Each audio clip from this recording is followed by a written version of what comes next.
श्री गणेशाय नमः, श्री सरस्वत्यै नमः, श्री गुरुभ्यो नमः, श्री मातृपितृभ्यो नमः, श्री कुलदेवताभ्यो नमः. ओम श्री परमात्मने नमः.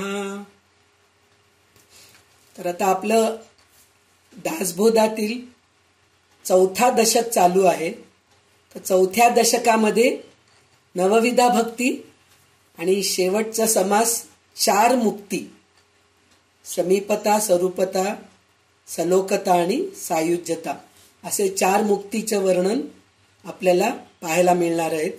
तर त्यातले आपले 2 भक्ती संपलेले आहेत. एक भक्ती होता श्रवण भक्ती आणि दुसरं जे होतं कीर्तन भक्ती. म्हणजे आपल्याला जे भागवतामध्ये आपण जे ऐकलो ना, श्रवणम कीर्तनम विष्णू स्मरणम पादसेवनम अर्चनम वंदनम दास्यम सख्य आत्मनिवेदनम म्हणून जे 9 प्रकार आपण जे बघितलो ना भागवतामध्ये आहे, तेच इथं आपल्याला रामदास स्वामींनी घेतलेले आहेत. नवविधा भक्ती जे घेतलेले आहेत. तर हे जे 9 प्रकारचे भक्ती जे आहेत ना, प्रल्हादानी हिरण्यकश्यपूला सांगितलेलं आहे. तर त्याच्यामध्ये किती सुंदर म्हणजे रचना केलेली आहे. म्हणजे कसं एक एक पायरी चढून आपण वर जातो तसं हे केलंय. पहिले श्रवणच ठेवलेलं आहे. म्हणजे पहिले तुम्ही ऐका. कोणतंही गोष्ट ऐकल्याशिवाय आपल्याला उमजत नाही, कळत नाही. तर ऐकणं हे सगळ्यात पहिले करायला पाहिजे. ह्याचं उदाहरण कसं म्हणून म्हणलं तर, जन्मलेल्या बाळाच्या सुद्धा कानावर आपलेच शब्द पडत राहतात, आपली भाषा त्यांच्यावर पडत राहते. त्याचप्रमाणे ते बोलायला सुरू करतात. अजून एक गोष्ट पण बघा तुम्ही, जर मुलांबरोबर खेळत असतील ना तर ते मुलांसारखे वाटतात. पण फक्त आई वडील आजी आजोबाच्या सोबत राहिले, दुसऱ्या मुलांबरोबर खेळले नाही, मग त्यांच्यामध्ये ते प्रौढता येते. म्हणजे त्यांच्या सहवासात राहून त्यांच्या बोलण्यासारखंच ते बोलायला शिकतात. म्हणजे ऐकणं हे फार महत्वाचं आहे. जसं आपण ऐकत जातो ना तसं तसं आपली बुद्धी प्रगल्भ होत जाते. म्हणजे चांगल्या गोष्टी ऐकलं तर बरं का. दुसऱ्या गोष्टी जर आपण ऐकत बसलो, वायफळ गोष्टी ऐकत बसलो, तर मग काय बुद्धीचं मग काही उपयोगच नाही म्हणल्यासारखं. पण सत्संगामध्ये जाऊन भजन कीर्तन ऐकणं, प्रवचन ऐकणं, भागवत कथा ऐकणं, रामायण ऐकणं, महाभारत ऐकणं, असं जर आपण सगळं करत गेलो तर खरोखर आपली बुद्धी प्रगल्भ होते आणि त्याच्यानंतर आपली वाचाशुद्धी होते. म्हणजे ऐकत ऐकत गेल्यानंतर जे आपण चांगल्या गोष्टी ऐकतो तसंच आपण बोलत राहतो. तर त्याप्रमाणे आपण चांगल्या गोष्टी कीर्तन भजन सगळं ऐकत गेलो तर आपल्याला पण काहीतरी चांगलं बोलावं वाटतं. मग आपण आपल्या मैत्रिणींसमोर, आपल्या मुलांसमोर, आपल्या नातेवाईकांसमोर आपण चांगलं बोलायला सुरू करतो. तर त्यावेळेस ते लोकच स्वतः म्हणतात, काय ग तुझ्यामध्ये किती बदल आली आहे ग, कसं म्हणजे पहिले कसं बोलत होतीस, आता तुझ्या बोलण्यामध्ये गोडवा आलाय बघ, असं म्हणतात. म्हणजे ते कीर्तन झालं. म्हणजे कीर्तन इतकं सुंदर, म्हणजे चांगलं बोलणं, चांगलं सांगणं, भगवंताच्या बद्दल सांगणं, भगवंताचे चरित्र सांगणं, संत सद्गुरूंचे चरित्र सांगणं, श्लोकांचे अर्थ सांगणं, हे जे सगळं करणं असतं ना ते कीर्तन झालं. त्याच्यानंतर घेतलेलं आहे नामस्मरण. म्हणजे काय, कीर्तन करत करत आपल्याला काय होतं, आता खूप बोलतोय आपण, देवांच्या बद्दल सांगणं झालं, नाम काय म्हणतात आपलं जे भगवंताचं कीर्तीबद्दल सांगणं किंवा श्लोकांचा अर्थ सांगणं, हे सगळं सांगून खूप झालं बाबा. आता मी माझ्या आनंदामध्ये मी राहते, मी फक्त नामस्मरण करत राहते, मला तर दुसरं काहीही नको, मी माझ्या आनंदात राहते, म्हणून आपण नामस्मरण करायला लागतो. असं एकानंतर एक पायरी घेत घेत आपण आता नामस्मरणापर्यंत आलेलो आहोत. तर नामस्मरण काय आहे हे आपल्याला रामदास स्वामींनी 25 ओवींमध्ये सांगितलेले आहे. तर त्या 25 ओवी आपल्याला वैशालीताई खाडीलकर हे वाचून दाखवतील.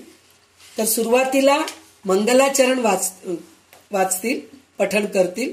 त्यानंतर नामस्मरण भक्तीचे 12 ओवी पहिले घेतील, उरलेले नंतरचे ओवी घेतील. तर वैशालीताई सुरू कर. ओम जय जय रघुवीर समर्थ गणेश शारदा चैव सद्गुरु सज्जनस्तथा आराध्य दैवतं गुह्यं सर्वे मे रघुनंदनः.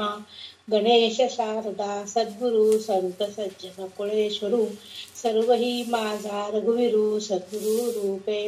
माझे आराध्य दैवत परम गुह्य गुह्यातीत गुह्यपणाशी मात न चले जेथे. यो जातो मरुदंश ज्योती मरुदंश जो क्षितितले संबोधयन् सज्जनान्. ग्रंथयो रचयेन सुपुण्यजनकम् श्रीदासबोधाभिधम्.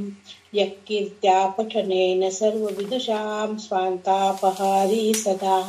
सोऽयं मुक्तिकरस्थितो विजेते श्रीरामदासो गुरु.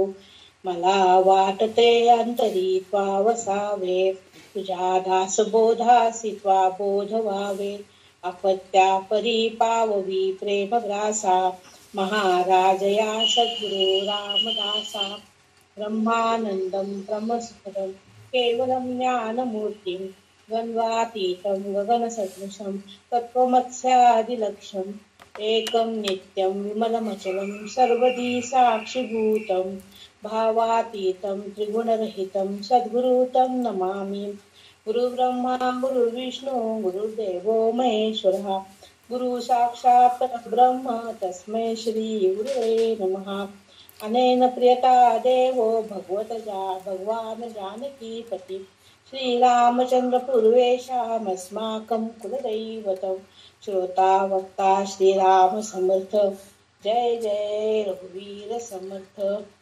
सदा सर्वदा वाचायचं ना. शुकासारिखे सदा सर्वदा शेवटी. शुकासारिखे पूर्ण वैराग्य ज्याचे वशिष्ठा परिज्ञान योगेश्वराचे. कवी वाल्मिका सारखी मान्यायसा नमस्कार माझा सद्गुरु रामदासा. जय जय रघुवीर समर्थ. समर्थ सद्गुरु समर्थ रामदास स्वामी महाराज की जय. महारुद्र हनुमान की जय. श्रेष्ठ गंगाधर स्वामी महाराज की जय. जय जय रघुवीर समर्थ. दशक 4 समास 3 नामस्मरण भक्ती. श्रीराम. मागा निरुपले कीर्तन जे सकळांशी करी पावन. आता ऐका विष्णू स्मरण 3री भक्ती. श्रीराम. स्मरण देवाचे करावे अखंड नाम जपत जावे. नाम स्मरणे पावावे समाधान श्रीराम. नित्य नेम प्रातःकाळी मध्यान्काळी सायंकाळी नामस्मरण सर्व काळी करीत जावे श्रीराम.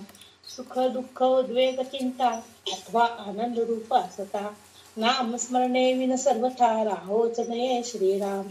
हरुषकाळी विषमकाळी पर्वकाळी प्रास्तावकाळी विश्रांतिकाळी निद्राकाळी नामस्मरण करावे श्रीराम.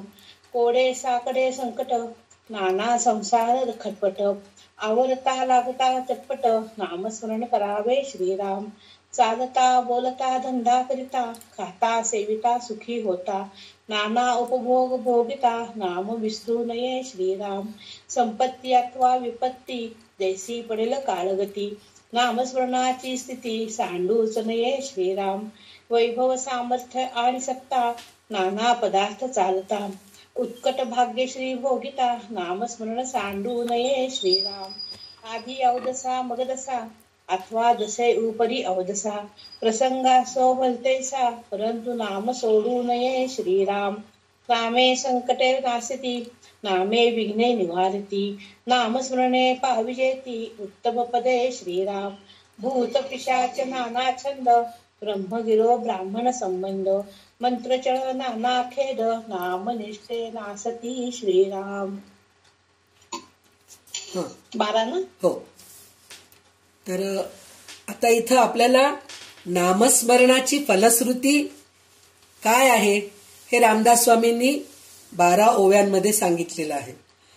तर पहिले नामस्मरण कसं करावं म्हणजे नामस्मरणचा फायदा तर रामदास स्वामींनी सांगितलेलेच आहेत, पण ह्याच्यामध्ये एक सोपं काय म्हणून म्हणलं तर नामस्मरणाचं, आपल्याला स्तोत्र पठण करणं म्हणजे काय होतं, संस्कृत शब्द असतात काही, आणि काही जे आता आपण ह्याच्यामध्ये सुद्धा ओवीबद्ध बघतोय, दासबोध वाचायचं म्हणून म्हणलं की, तर काही लोकांना हे ओवीबद्ध वाचणं पण थोडे अवघड जातं. काही लोकांची जीभ जड असते, त्यांना बरोबर स्पष्ट उच्चारण करता येत नाही. तर अशा वेळेस तुम्ही स्तोत्र पठण करू नका, पुस्तकं वाचू नका, किंवा कोणाचे प्रवचन ऐकू नका. कंटाळा येतो बाबा प्रवचन ऐकायचं, सारखं सारखं काय तेच तेच सांगत राहतात, नाही जायचं आम्हाला ते प्रवचनाला, नाही जायचं असं पण काही लोकांना वाटत राहतं. पण ते सगळं न करता नामस्मरण एक सोपं उपाय आहे. श्रीराम जय राम जय जय राम, श्रीराम जय राम जय जय राम, हे म्हणायला काहीच लागत नाही, काही कष्ट लागत नाही, कुठं पैसा लागत नाही, आपल्याला काहीच होत नाही.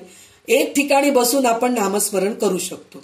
ओम नमः शिवाय, ओम नमः शिवाय, किंवा ओम नमो भगवते वासुदेवाय, ओम नमो भगवते वासुदेवाय, ओम श्री मात्रे नमः. आता परवा संध्या ते आपल्याला 3 माळ जपायला सांगितले, ते मंत्र आहे, बीज मंत्र आहे. तर असं हे जे आहे ना, मंत्र जपणं म्हणजे थोडंसं अवघड जातं, पण नामस्मरण म्हणून म्हणतो की नाही, नुसतं श्रीराम श्रीराम श्रीराम श्रीराम, ओम नमः शिवाय ओम नमः शिवाय एवढं म्हणलं तरी आपलं नामजप होऊन जातं. पण हे नामजप करायसाठी म्हणून आपल्याला कुठलंही बंधन नाहीये.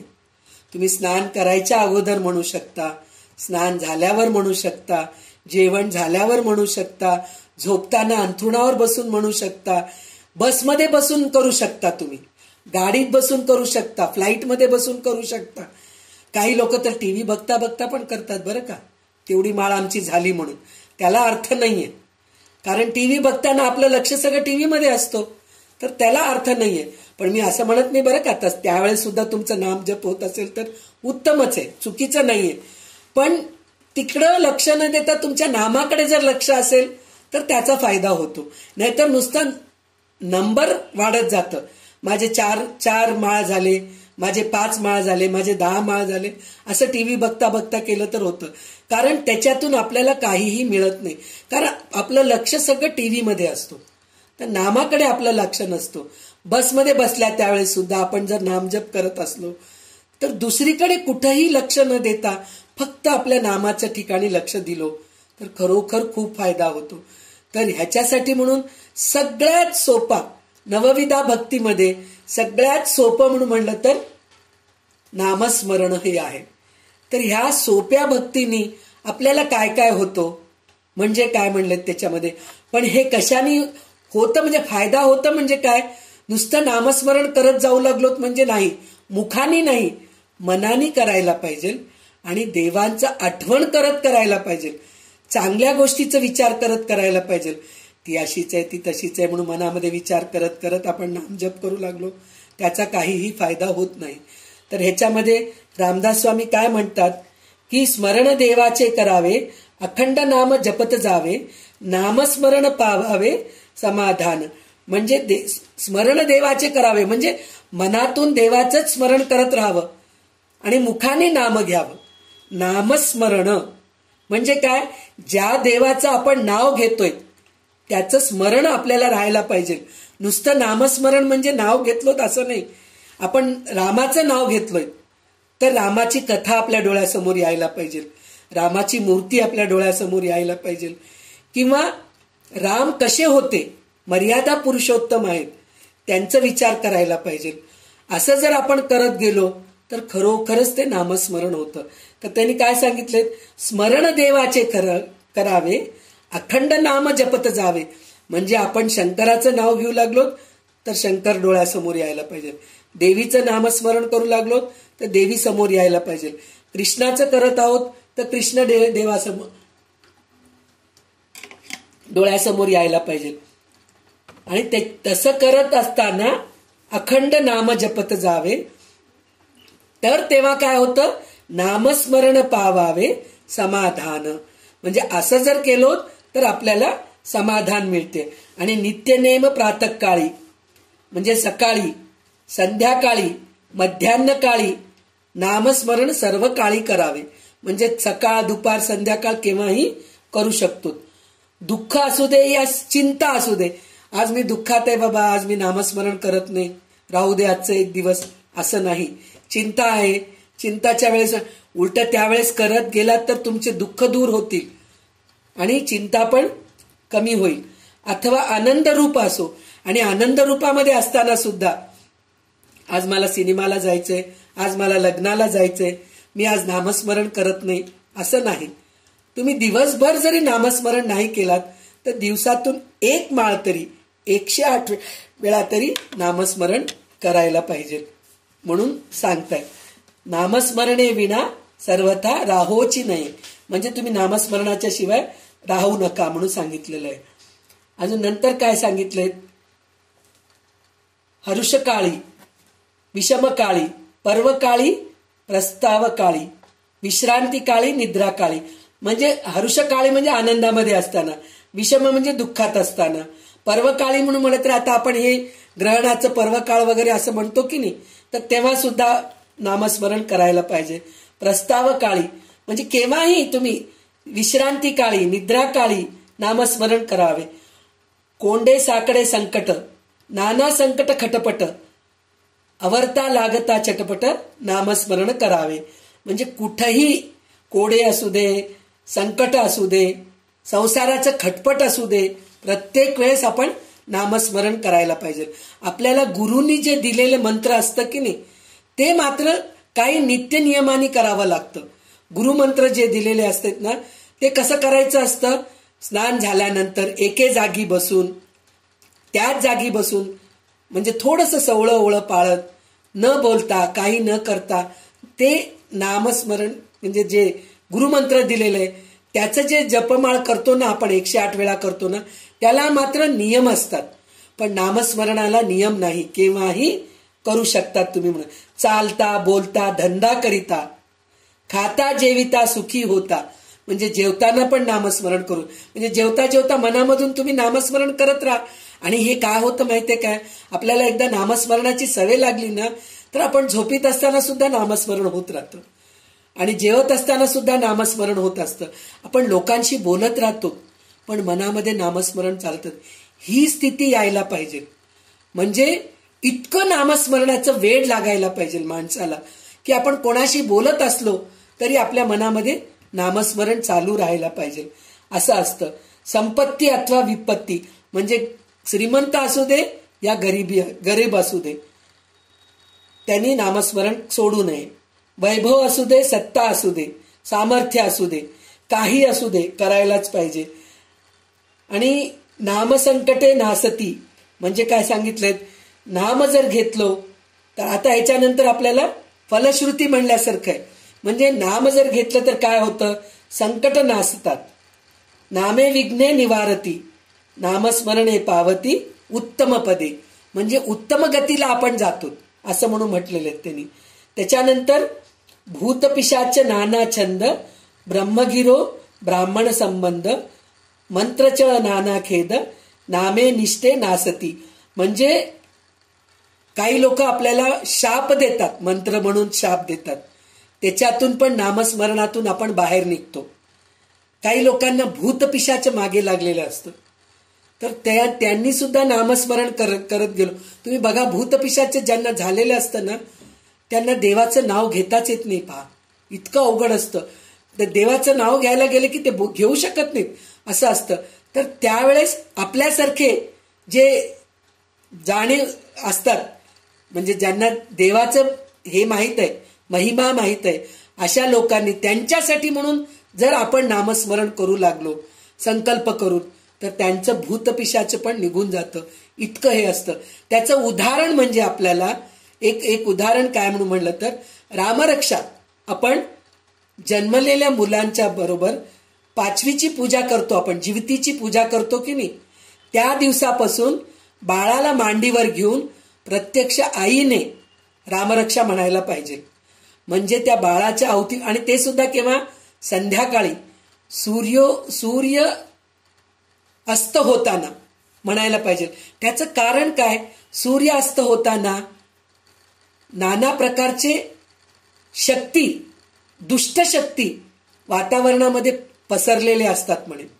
कारण सूर्य निघून जातो ना, सूर्यामध्ये जी ऊर्जा असते, एनर्जी असते, ऊर्जा म्हणतो ना आपण, ऊर्जा एनर्जी, ती जी असते ते निघून जात असते. तर ते निघून जात असताना दुष्ट शक्तीचा प्रभाव होतो. म्हणूनच म्हणतात ना, संध्याकाळच्या वेळेस बाहेर पडू नका, संध्याकाळच्या वेळेस वेणी घालू नका, संध्याकाळच्या वेळेस तुम्ही काय म्हणतात जेवू नका, संध्याकाळी झोपू नका. ह्याचं कारण काय की सूर्याची ऊर्जा तेव्हा कमी होत असते. मग पुन्हा आपण देवापाशी दिवा लावतो, म्हणजे दिवा लावल्यानंतर पुन्हा ती ऊर्जा, त्या दिव्यातून आपल्याला ऊर्जा मिळते, असं असतं. म्हणून संध्याकाळच्या वेळेस रामरक्षा म्हणत असतात. त्याचं कारण हेच, म्हणजे नामस्मरण करणं. रामरक्षा म्हणजे काय, किती वेळा, आता आपण परवाच त्या दिवशी बोलताना वैशालीताई, संध्याताई सगळेजणी म्हणत होते ना की 80 वेळा काहीतरी रामरक्षामध्ये रामनाम आहे.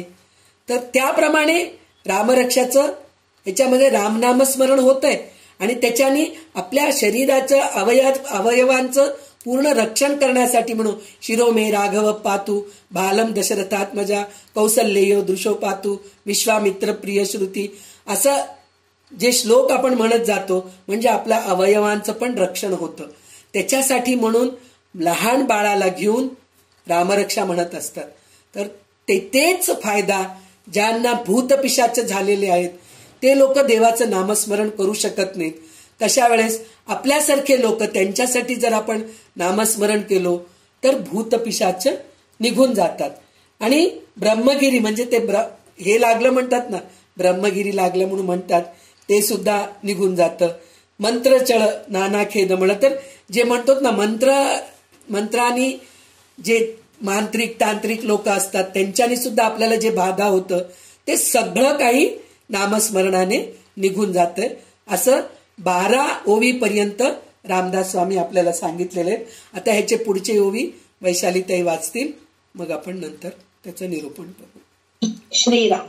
नामे विषबाधा भारती, नामे चेडे चेटके नासती, नामे होय उत्तम गती अंतकाळी श्रीराम. बाळपणी तारुण्य काळी, कठीण काळी वृद्धाप्य काळी, सर्व काळी अंतकाळी नामस्मरण असावे श्रीराम. नामाचा महिमा जाणे शंकर, जना उपदेशी विश्वेश्वर. वाराणसी मुक्ती क्षेत्र, राम नामे करुणी श्रीराम. उपाराट्या नामासाठी वाल्मिक तरला उठावठी, भविष्य बदला शतकोटी, चरित्र रघुनाथाचे श्रीराम. हरिनामे प्रल्हाद तरला, नाना आघादापासून सुटला. नारायण नामे पावन झाला, अजामेळ श्रीराम. नामे पाशात करले, असंख्यात भक्त उद्धरले, महापापी तेची झाले, परम पवित्र श्रीराम. परमेश्वराची अनंत नामे, स्मरतात रिजय नित्य नेमे. नामस्मरण करिता एमे, बाधी जैना श्रीराम. सहस्रनामामध्ये कोणी एक, म्हणता हो तसे सार्थक. नामस्मरता पुण्य श्लोक, होई जय स्वये श्रीराम. काहीच न करुणी प्राणी, राम नामे जपे वाणी, तेने संतुष्ट चक्रपाणी, भक्ता जागी सांभाळी श्रीराम. नामस्मरे निरंतर, ते जाणावे पुण्य शरीर, महादोषांचे गिरीवर, राम नामे नासती श्रीराम. आघात महिमा न वचे बदला, नामे भूत जन उतरला, हळहळापासून सुटला, प्रत्यक्ष चंद्रमौळी श्रीराम. चहुवर्णा नामाधिकार, नामी नाही लहान थोर, जड मूढ पैल पार, पावती नामे श्रीराम. म्हणून नाम अखंड स्मरावे, रूपमनी आठवावे, तिसरी भक्ती सुहावे, निरोपदी श्रीराम. इति श्रीदास बोधे गुरु शिष्य संवादे, नाम स्मरण भक्ती नाम समास तिसरा. जय जय रघुवीर समर्थ श्रीराम. हा, तर आता आपल्याला 13व्या ओवीपासून हे सांगितलंय, म्हणजे कोण कोण तरले, ह्या नामस्मरणाने कोणाकोणाचं उद्धार झालंय हे आपल्याला थोडक्यात सांगितलेलं आहे. म्हणजे त्या पहिल्या सुरुवातीला तर फलश्रुती म्हणल्यासारखंच आहे. काय म्हणून म्हटलेलं आहे 13व्या ओवी, 13, 14, 15 ओवीमध्ये काय सांगितले की पिशाच निघून जाते, विषबाधा निघून जाते, चेटके करणं म्हणून म्हणतात ना, ते निघून जातं. नंतर काय, बालपणी, तारुण्यपणी, कठीण काळी, वृद्धापकाळी. म्हणजे बालपणापासूनच जर आपण नामस्मरण करत गेलो तर वृद्धापकाळी सुद्धा आपल्या मुखामध्ये नामस्मरण असतं. तर नामस्मरण वृद्धापकाळी जर आपल्या मुखामध्ये राहिलं तर खरोखरच आपल्याला मोक्ष जरी नाही मिळालं तर उत्तम गती तरी मिळते आपल्याला. तर त्याच्यासाठी म्हणून आपल्याला बालपणापासून सवय नाहीये. समजा काही लोकांना आहे, आपल्या ग्रुपमध्ये बरेच लोक असे आहेत त्यांना नामस्मरणाचं लहानपणापासूनच आवड आहे, तर बालपणापासून नाहीये.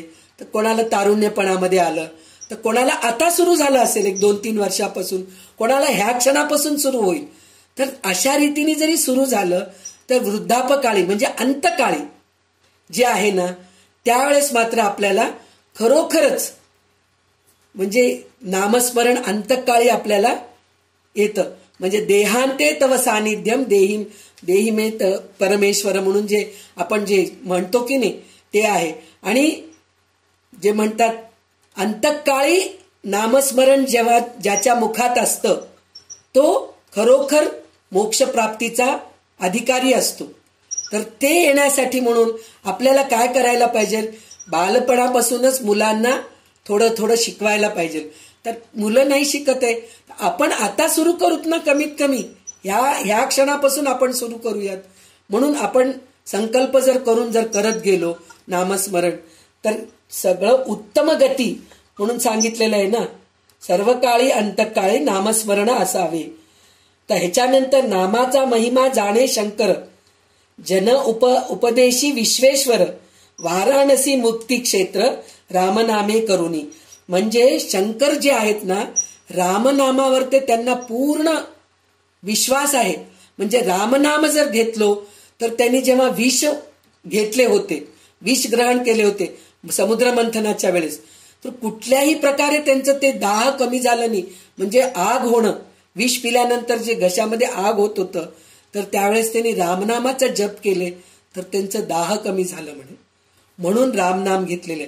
आणि केनोपायन लघुनाम म्हणून जे पार्वती विचारतीये, विष्णू सहस्रनामाच्या शेवटी येतं ना, केनोपायन लघुनाम विष्णोर नाम सहस्रकम पठ्यते पंडिते नित्यम सोतुमिच्छाम्यहम प्रभो.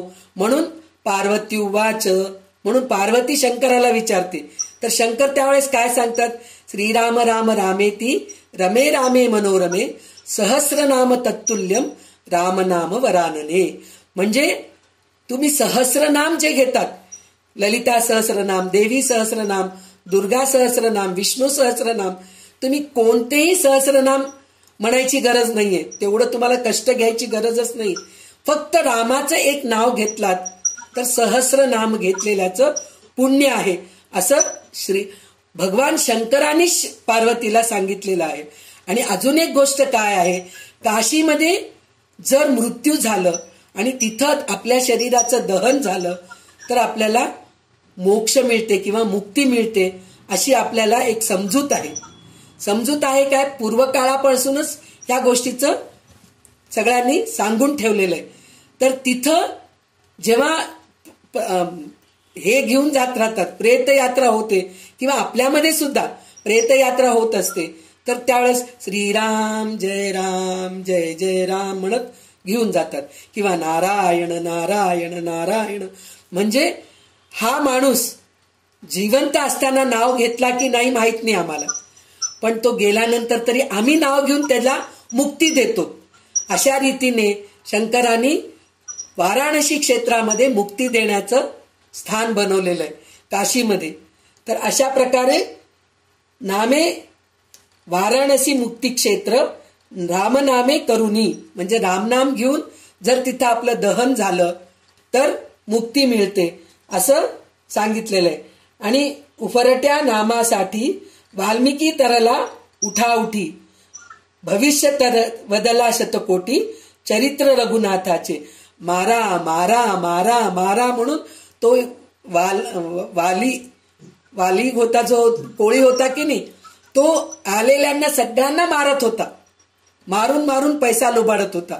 पण नारद मुनी येऊन त्याला म्हणतात की तू जे लोकांना मारून जे पैसा कमवतोयस तू, त्याच्यात तुला सगळं पापच होतंय. पाप तुझ्या गाठी पडतायत, पुण्य तर तुझ्या गाठी नाहीये, पण तू जे कमवलेले तुझे बायको पोरं सगळे खातायत. मग ते बायको पोरं जर खात असतील त्यांना विचार की माझ्या पापाचा वाटा तुम्ही घेतात का. तर ते जाऊन विचारतो वाल्मिकी. विचारलं तर ते पोरं आणि बायका म्हणतात आम्ही तुमचं पापाचा वाटा घेत नाहीत, तुम्ही कमावलेलं खातो पण आम्ही तुमचं पापाचा वाटा घेत नाही. तर त्यावेळेस वाल्मिकीला नारद मुनी म्हणतात मग हे असं असताना तू पाप कशाला करतोस, तू मारा मारा मारत गेलास, त्याच्याऐवजी रामा रामा म्हणत जा, किंवा मारा मारा मारा म्हणत तरी रामा रामाच होतं तुझं असं, तर तू असं म्हणत जा. तर तसं म्हणण्याने आज तो वाल्मिकी ऋषी झाला आणि रामायण लिहिला, तो इतका मोठा ऋषी होऊन गेला. म्हणजे नामस्मरणाने काय होतं हे एक उदाहरण आहे. दुसरं नंतर काय, हरिनामे प्रल्हाद तरला, आघातापासून सुटला. म्हणजे आघातापासून सुटला म्हणजे हिरण्यकश्यपू किती त्याला त्रास दिलाय, अग्नीमध्ये घातलाय, कडेलोट केलाय, पर्वतावरून ढकलून देऊन कडेलोट केलाय, पाणीमध्ये ढकलून दिलाय, हत्तीच्या पायाखाली देण्यासाठी प्रयत्न केलाय, विषप्रयोग केलाय, गरम तेलामध्ये तळण्याचं प्रयोग केलंय. काही केलं तरी नामस्मरण, ज्याचं प्रल्हादाचं नामस्मरण जेव्हा चालू होतं तर त्याच्यात काहीही इजा झालेलं नाहीये, असं झालेलं आहे त्याचं. तर त्याच्यामुळे नामस्मरणाने तो तरलेला आहे म्हणून सांगितलेलं आहे. आणि त्याच्या एकाच्या नामस्मरणाने त्याचे 7 पिढ्या उद्धार पावलेले. म्हणजे हिरण्यकश्यपू, हिरण्याक्ष हे सगळे उद्धरले, म्हणजे पूर्ण ते देवाच्या चरणाशीच गेले. त्याचं कारण काय, एक प्रल्हादानी नामस्मरण केल्यामुळे. त्याच्यानंतर काय सांगितले, नारायण नामे पावन झाला अजामेळ. म्हणजे काय, अजामेळ म्हणून आपल्याला भागवतामध्ये एक कथा येते, अजामेळ आख्यान म्हणून येतं, अजामेळ आख्यान म्हणून येतं. तर अजामेळ आख्यान म्हणजे काय आहे, त्याचं हे काय आहे म्हणून म्हणलं तर, तो अजामेळ म्हणणारा जो असतो तो दासीचं दास्य बनतो. तो म्हणजे दुसऱ्या स्त्रीशी सतत राहतो, घरात संपत्ती असते त्याच्याजवळ, सगळं काही असतं, सगळं तो दासीवर उधळून टाकतो, बायको पोरांकडे लक्ष देत नाही, असा तो पाप केलेला असतो, इतका पापी झालेला असतो. पण त्याच्या 10 की 9 मुलांपैकी शेवटच्या मुलाचं नाव नारायण असतं, तो नारायण म्हणून त्याचं नाव ठेवलेलं असतो. तर शेवटी ती दासी सगळं पैसे संपून गेल्यानंतर त्याला हकलून देते. हकलून दिल्यानंतर तो कुठे जातो, पुन्हा आपल्या घरीच येतो, बायको मुलाकडे येतो. तर सगळे मुलांचे, मोठ्या मुलांचे लग्न होऊन जातात, फक्त हे नारायणाचं लग्न झालेलं नसतं. तर तो नारायणाकडे जाऊन राहतो. पण तो नारायण इतका चांगला असतो, किती केलं तरी आपले वडील जाऊ दे, ते चुकले असतील, मी मात्र चुकत नाही म्हणून तो स्वतःजवळ ठेवून घेतो, स्वतःजवळ ठेवून घेतो, सेवा करतो. तर शेवटच्या काळी त्याला, आता शेवट अंतकाळी, आता त्याचा मृत्यू होणार आहे, यम आलेत घेऊन जायला, तर त्यावेळेस तो त्याला काहीतरी पाणी काहीतरी पाहिजे असतं, अरे नारायणा अरे नारायणा म्हणून हाक मारतो तो. तर त्यावेळेस यमदूत आलेले असते घेऊन जायला, पण त्याच वेळी देवदूत पण येतात ह्याला घेऊन जाण्यासाठी म्हणून. तर दोघांमध्ये युद्ध होतं, देवदूत आणि यमदूतामध्ये.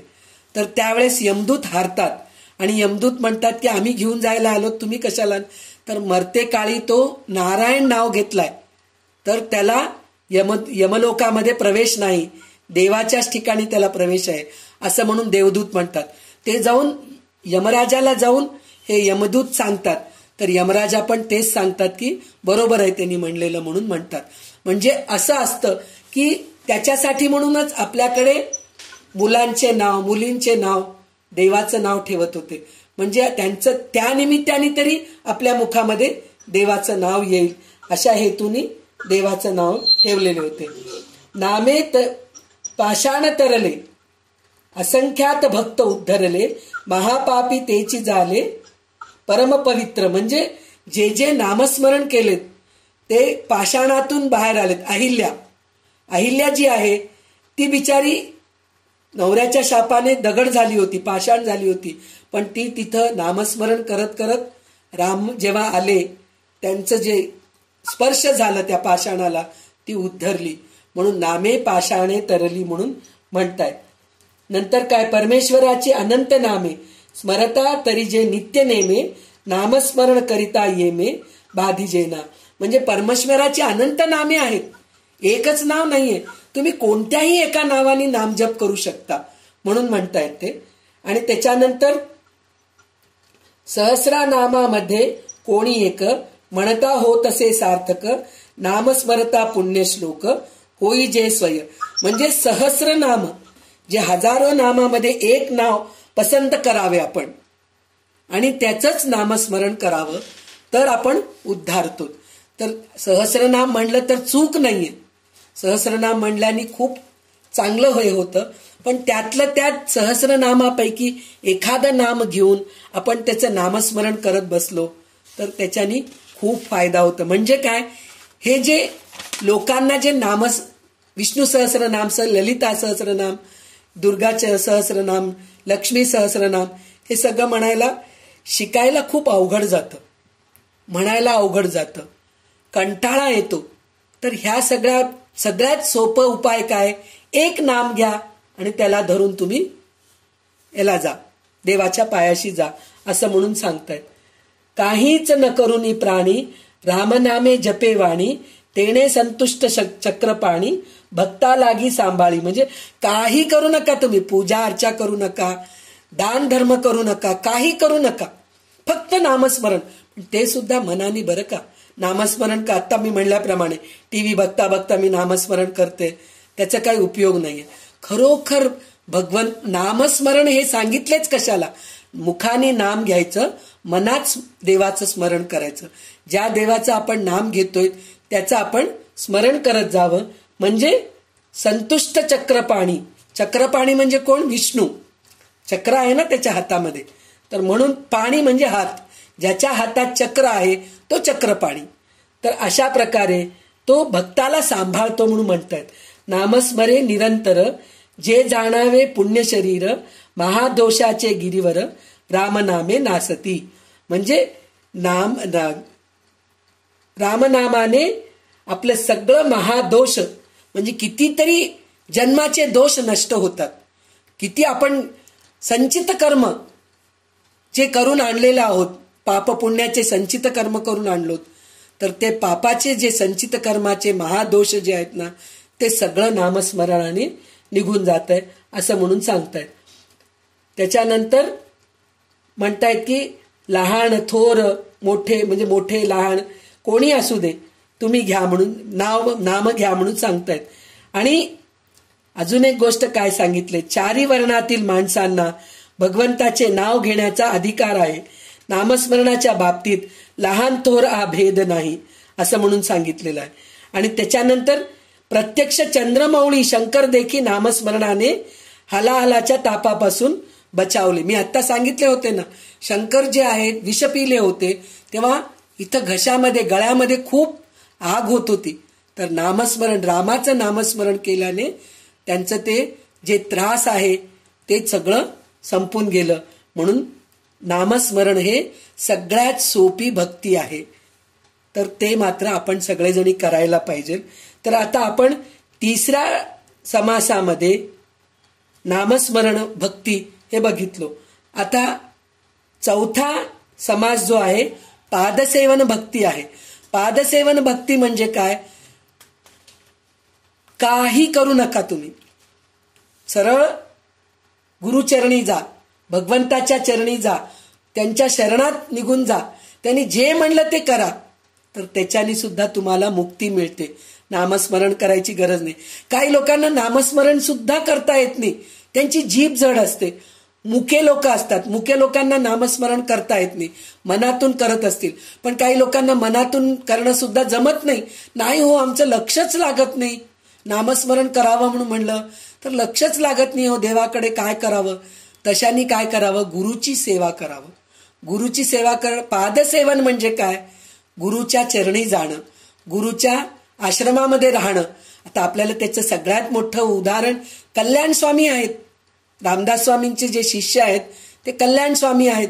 तर ते कशी सेवा करत होते, ते कधीही दासबोध शिकवताना समोर नव्हते, कधीही जे मुख्य कामं करत असतात, जे वेद पठण शिकवत असताना ते कधी समोर राहत नव्हते. सदा शेणाने घर सावरणं अशा गोष्टी करत होते.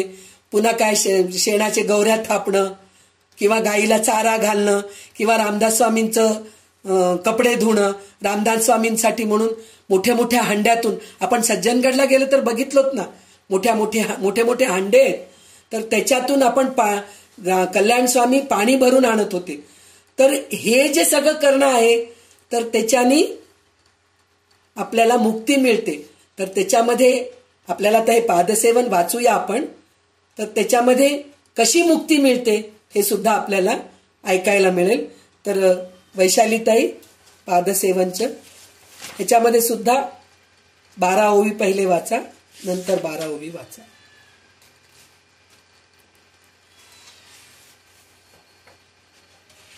म्यूट केलात तुम्ही फोन.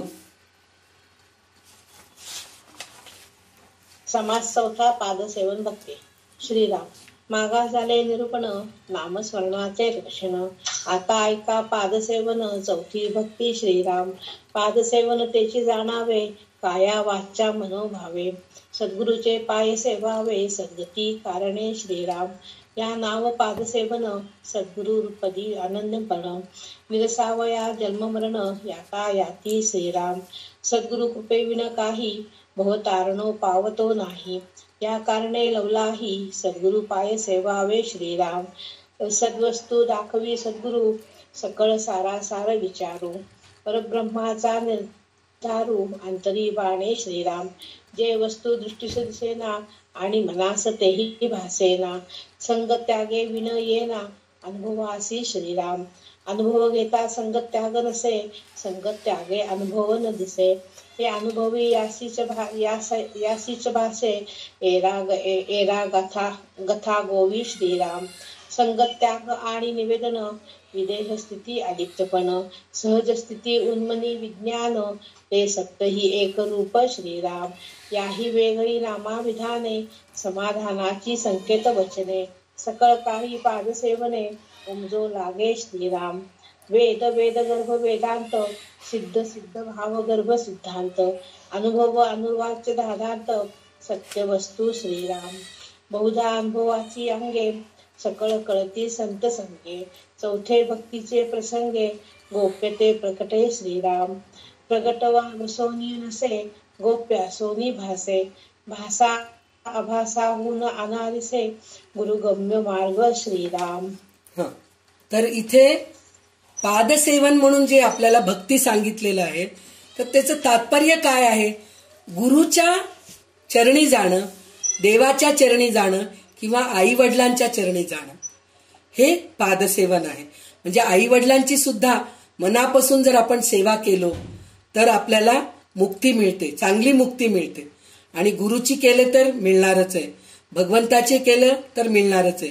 तर इथे पादसेवनचा अर्थ एवढंच आहे.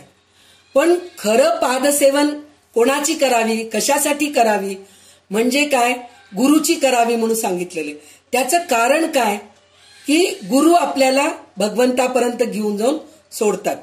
म्हणजे जे आपल्याला माहित नाही ते आपल्याला गुरु सांगतात. म्हणजे सगळ्या गोष्टी आपल्याला माहित आहेत का हो?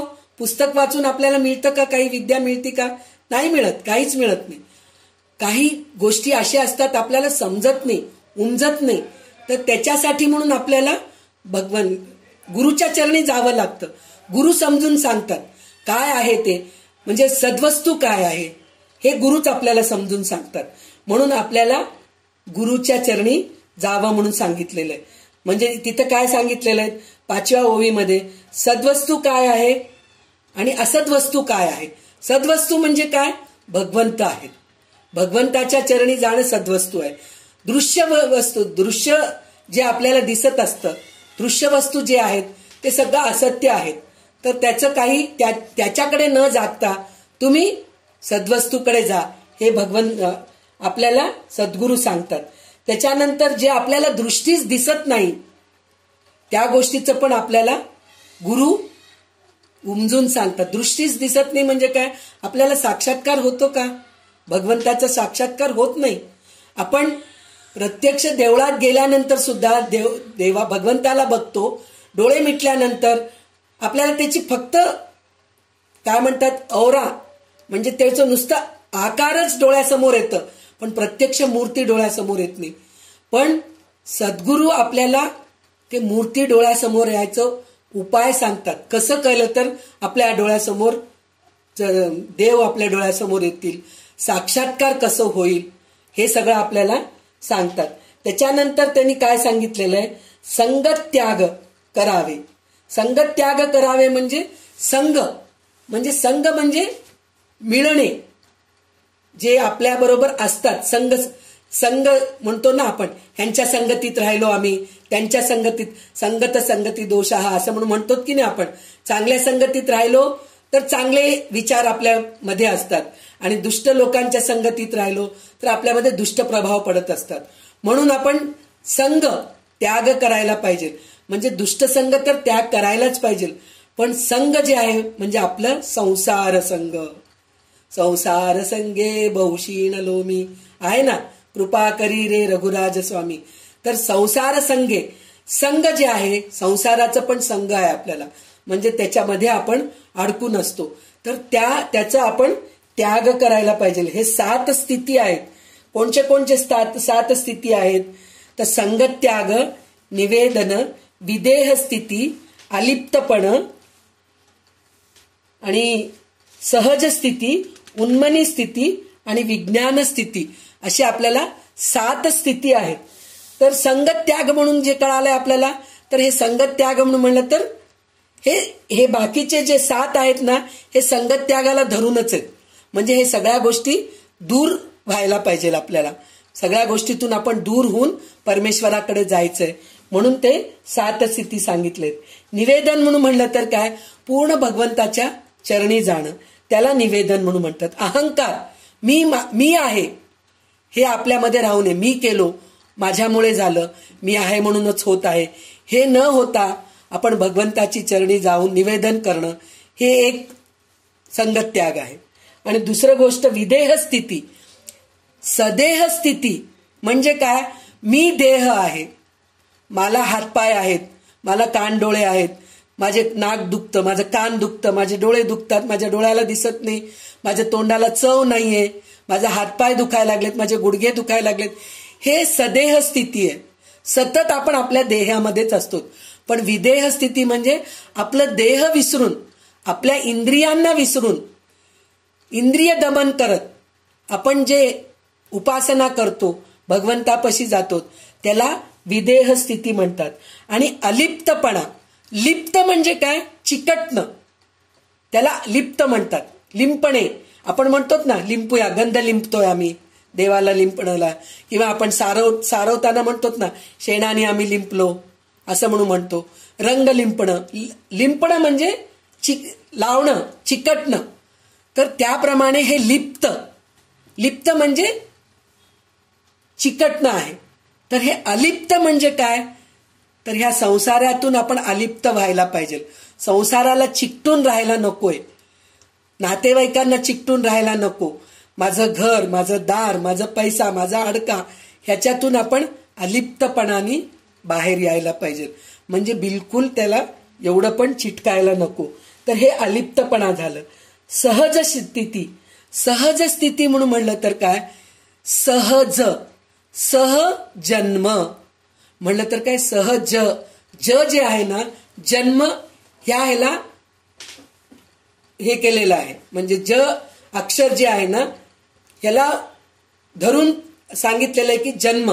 तर जन्मलेलं बाळ कसं सहज असतं की नाही, त्याला सुख कळत नाही, दुःख कळत नाही, भूक कळत नाही, झोप कळत नाही, तो सहज असतो. झोप आलं की झोपून जातो, भूक लागली की आईचं दूध पितो, भूक लागली की रडून घेतो. म्हणजे असं जे असतं ना, तशी आपली सहज स्थिती राहायला पाहिजे. सहज स्थिती म्हणून म्हणलं तर त्याच्यासाठी प्रयत्न करायला नकोय आपल्याला. म्हणजे काय, भूक लागली मला तर सहजच मला एवढं खायला मिळालं, मी खाऊन घेतो बाबा, पुष्कळ झालं. पण मला भूक लागली म्हणून म्हणजे मला पोळीच पाहिजे, मी बिना पोळीचं राहू शकत नाही, मला रोज पोळी पाहिजे हो, आम्ही पोळी खाल्ल्याशिवाय राहत नाही. थोडं तरी भात खावं वाटतो झोपताना, तरी रात्री थोडं जरी दही भात नाही खाल्ला ना, मला झोपच येत नाही ना. हे असं नकोय. हे तर एक उदाहरण आहे. पण सहज स्थिती म्हणजे थंडी, ऊन, पाऊस कशामध्येही संतुष्ट राहणं ती सहज स्थिती आहे. तर ते सहज स्थिती आहे. उन्मनी, उन म्हणजे ऊर्ध्वगती, ऊर्ध्वगती म्हणजे अधोगती म्हणजे खालच्या स्तराला जाणं. उन म्हणलं तर वर जाणं, ऊर्ध्वगतीला जाणं म्हणजे काय, वरच्या पातळीवर जाणं. आणि मनी, उन्मनी, मन, मनी म्हणजे मन. उन्मनी स्थिती म्हणून म्हणलं तर काय आहे, वरच्या पातळीवर आपण जाणं म्हणजे हळूहळू करत करत, म्हणजे निवेदन, संगत्याग करणं, विदेह स्थिती, अलिप्तपणा, सहज स्थिती, हे सगळं झाल्यानंतर काय होतं, आपण आपोआपच उन्मनी होऊन जातो. म्हणजे काय होतं, ऊर्ध्वगतीला जातो, चांगल्या विचाराचे होतो, वरच्या पातळीवर जात राहतो, म्हणून आपलं उन्मनी होतं. त्याच्यानंतर विज्ञान, विज्ञान म्हणजे हे उन्मनी झाल्यानंतर आपल्याला विशेष ज्ञान होतो. विशेष ज्ञान विज्ञान म्हणजे नुसतं सायन्स नाही. आपण विज्ञान शिकलो हो, आमच्या 6 सब्जेक्टमध्ये एक विज्ञान पण होतं, सायन्स होतं, सोशल होतं, गणित होतं, असं आपण सगळं सांगतो.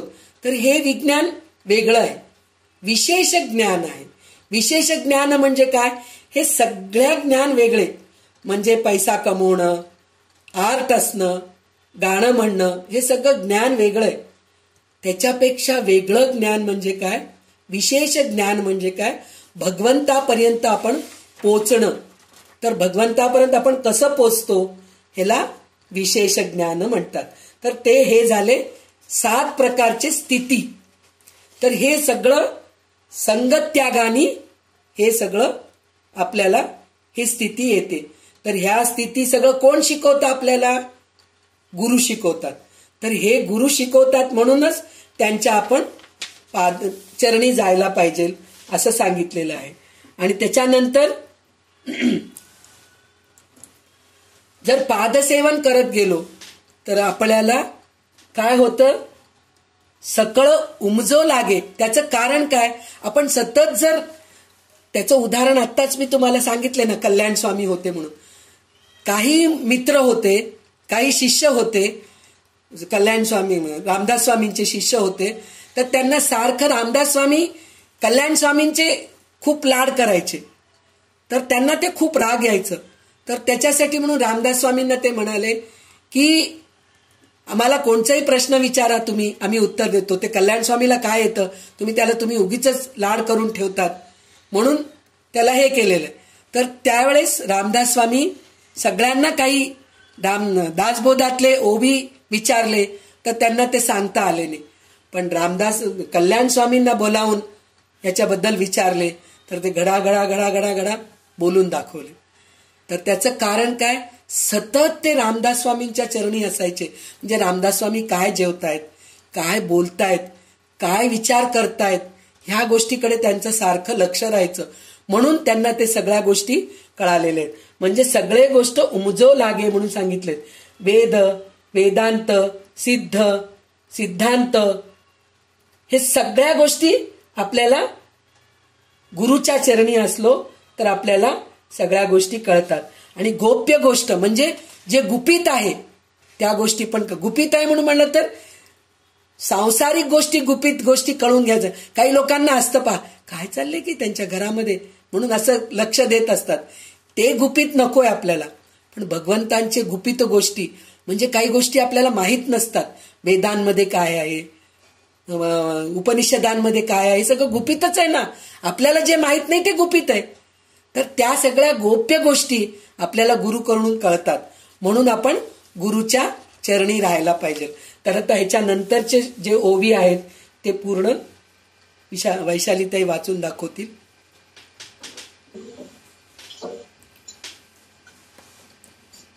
श्रीराम.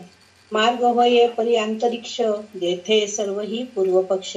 पाहो जाता अलक्ष, लक्ष वेना श्रीराम. लक्षे जयाशी लक्षावे, ध्याने जयाशी ध्यावे. ते गे तेचे आपण व्हावे, त्रिविधा प्रचिती श्रीराम. असो ही अनुभवाची द्वारे, कळती सारा सार विचारे. सत्संगे करुणी सत्योद्धरे, प्रत्ययासी येती श्रीराम. सत्य पाहता नाही असत्य, असत्य पाहता नाही सत्य, सत्या असत्याचे कृत्य, पाहणारा पाशी श्रीराम. पाहणार पाहणे जया लागले, ते तद्रुपत्वे प्राप्त झाले. तरी मग जाणावे बांधले, समाधान श्रीराम. नाना समाधाने पाहता, बाणती सद्गुरु करिता. सद्गुरु बिन सर्वथा सन्मार्ग नसे श्रीराम. प्रयोग व साधने सायास, नाना साक्षेपे विद्याभ्यास. अभ्यासे काही गुरु गम्यास, पाविजेत नाही श्रीराम. जे अभ्यासे अभ्यासिता नये, जे साधने असाध्य होये. ते हे सद्गुरु विन काये, उमजो जाणे श्रीराम. या कारणे ज्ञानमार्ग, कळाया धरावा सत्संग.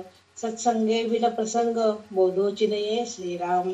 सेवावे सद्गुरुचे चरण, या नाव पाद सेवन.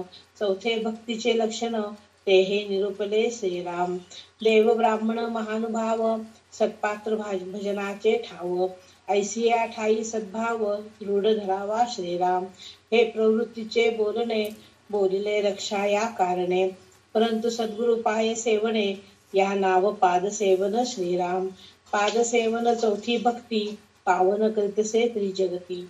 जये करिता सायुज्य मुक्ती, साधकार्थ होये श्रीराम. म्हणून थोरा होनी थोर, चौथे भक्तीचा निर्धार. जये करिता पैल पार, बहुत प्राणी पावती श्रीराम. इति श्रीदास बोधे गुरु शिष्य संवादे. पाद सेवन भक्ती निरूपण नाम समास चौथा. जय जय रघुवीर समर्थ. तर आता इथे काय सांगितलेलं आहे, तर मार्ग होये परी अंतरिक्ष, जेथे सर्वही पूर्व पक्ष. पाहो जाता अलक्ष, लक्ष वेना.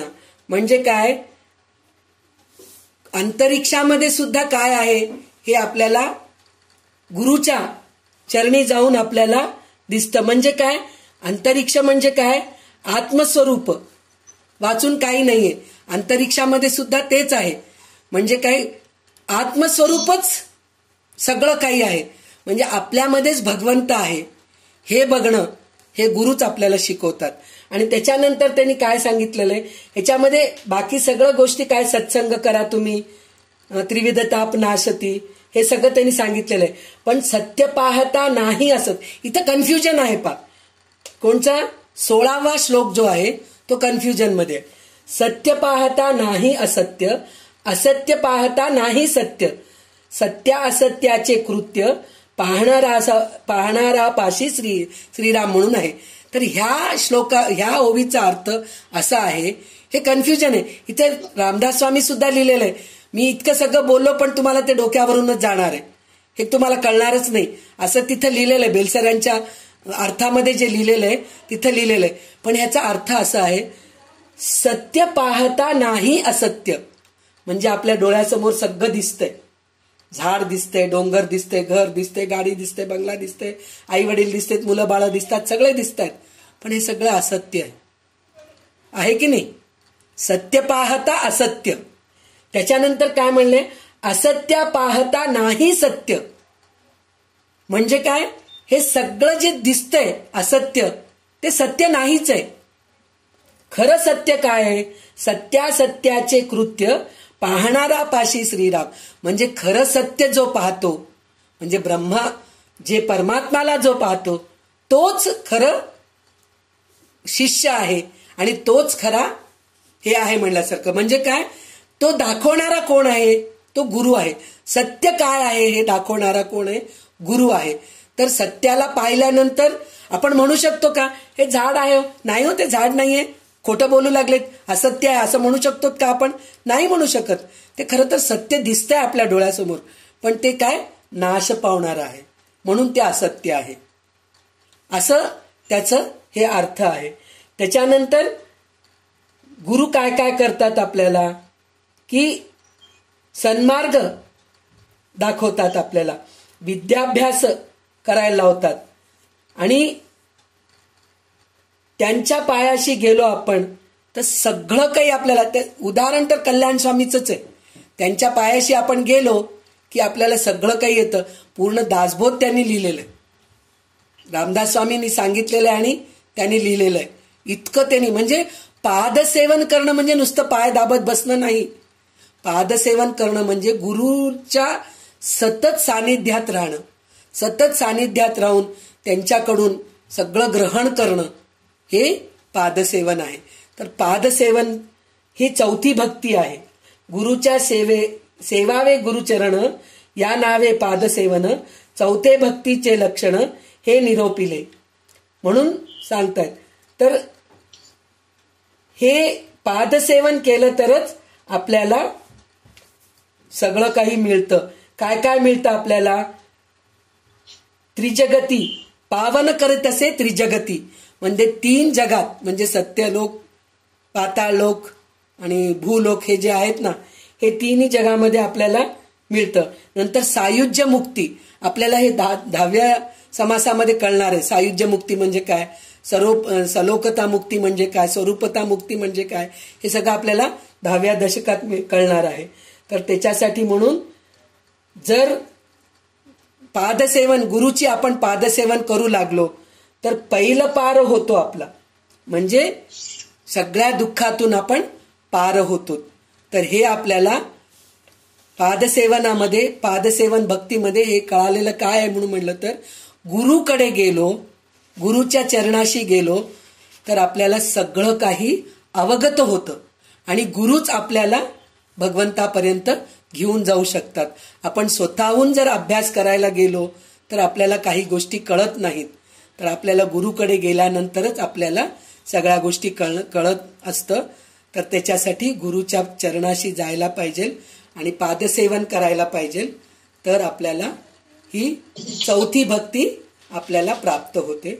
तर आता आपला आजचा जो 2 समासचा निरूपण आपण जे ऐकलो ते आज इथेच थांबवणार आहोत.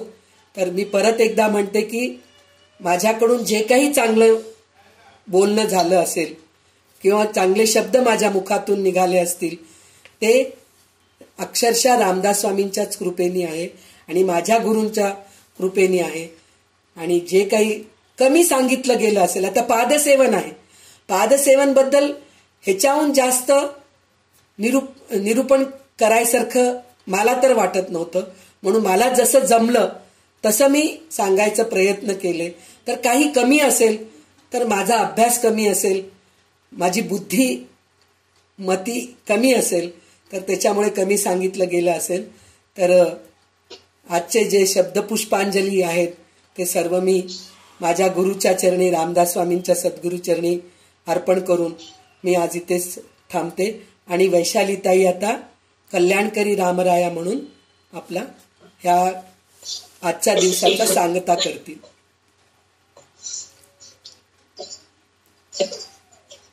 ताई, मला फक्त विज्ञान या संबंधित साखरे यांनी जे सांगितलंय ना ते सांगायचं. म्हणजे त्यांनी कसं सांगितलं याच्यामध्ये, विज्ञान अधिक ज्ञान म्हणजे नक्की जाणणे, म्हणजे पूर्ण जाणणे.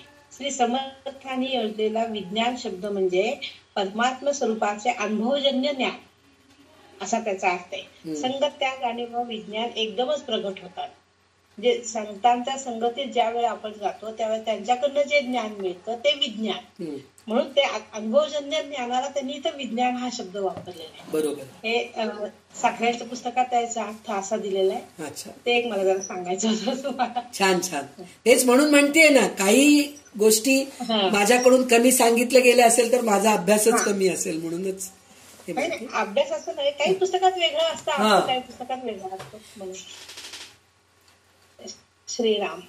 कल्याण करी राम राया, राम राया कल्याण करी राम राया. जनहित विवरी, जनहित विवरी, जनहित विवरी कल्याण करी राम राया, राम राया कल्याण करी राम राया. तळमळ तळमळ होतची आहे, होतची आहे, हे जन हाती धरी दयाळा कल्याण करी राम राया, राम राया कल्याण करी राम राया. अपराधी जन चुकतची गेले, चुकतची गेले. तुझी सावरी दयाळा कल्याण करी राम राया, राम राया कल्याण करी राम राया. कठीण त्यावरी कठीणच झाले, कठीणच झाले. आता न दिसे उरी दयाळा कल्याण करी राम राया, राम राया कल्याण करी राम राया. कोठे जावे काय करावे, काय करावे. कोठे जावे काय करावे, काय करावे. आरंभिली बोहरी दयाळा कल्याण करी राम राया, राम राया कल्याण करी राम राया. दास म्हणे आम्ही केले पावलो, केले पावलो. दयेसी नाही सरी दयाळा कल्याण करी राम राया, राम राया कल्याण करी राम राया. जनहित विवरी, जनहित विवरी, जनहित विवरी. कल्याण करी राम राया, राम राया कल्याण करी राम राया. सदा सर्वदा योग तुझा घडावा, हे कारणी देह माझा पडावा. उपेक्षू नको गुणवंता अनंता, रघुनायका मागणे हेची आता. जय जय रघुवीर समर्थ.